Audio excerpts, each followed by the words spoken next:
سلام، در این ویدیو قراره با تنظیمات و نحوه استفاده کنترلر دستگاه جوش لیزر آشنا بشیم. گزینه‌های کنترلر دستگاه جوش لیزر از راست به چپ، گزینه اول هوم که پارامترها رو به صورت کلی به ما نشون میده، بعد گزینه تکنولوژی هم تنظیمات پارامترهای اصلی رو به ما میده و ستینگ هم که تنظیمات دقیق‌تر و جزئی-تری رو به ما میده.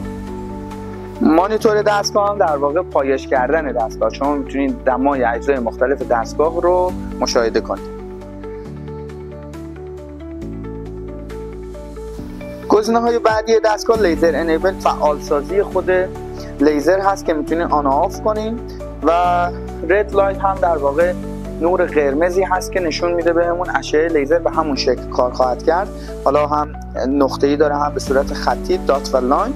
ولدینگ مودم که تایپ و نوع مدل جوشکاری رو به ما میده، میتونیم هم به صورت پیوسته و هم به صورت نقطه‌ای داشته باشیم. گزینه‌های سمت چپ کنترلر مثل اسکن اسپید، اسکن وایت، پیک پاور و دیوتی سایکل میتونید از قسمت تکنولوژی تغییر بدید.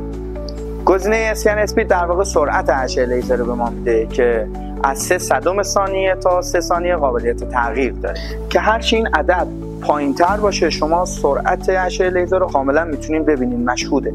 ولی سرعت هر چقدر بالاتر بره دیگه شما نمیتونید سرعت اشعه لیزر رو ببینید و عمق نفوذ جوش در واقع با این گزینه قابلیت تنظیم داره. گزینه اسکن وایت در واقع پهنای جوش رو به ما میده که قابلیت تنظیم از 0.2 تا 6 میلیمتر رو داره.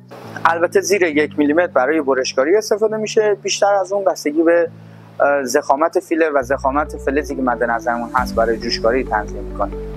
گزینه پیک پاور در واقع حد اکثر توان لیزر تو هر پالس رو به ما میده که نباید بیشتر از توان سورس تنظیم کنه. دیوتی سایکل در واقع زمان فعال بودن اشعه لیزر نسبت به استراحتش هست. فرکانس هم در واقع تعداد پالس های لیزر تو هر ثانیه که از 1 تا 100,000 هرتز قابلیت تغییر داره. کنترلرهای نسل جدید ساب 23 تی قابلیت تنظیم سرعت وایر فیدر رو هم به ما میده.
ستینگ کنترلر دستگاه جوش لیزر در واقع پارامترهایی رو به ما میده که میتونیم نسبت به اون مدل جوشکاری که داریم تغییر بدیم.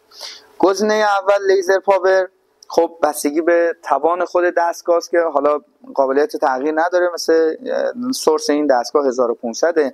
اوپن گاز دیلی و آف گاز دیلی در واقع باز و بسته شدن گاز کمکی رو به ما میده.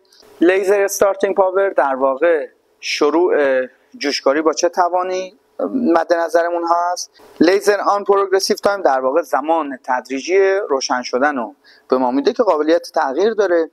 لیزر آف پاور در واقع قدرت اشعه لیزر در زمان خاموش شدن رو به ما میده. گزینه لیزر آف پروگرسیو تایم، این گزینه هم زمان تدریجی خاموش شدن اشعه لیزر رو به ما میده.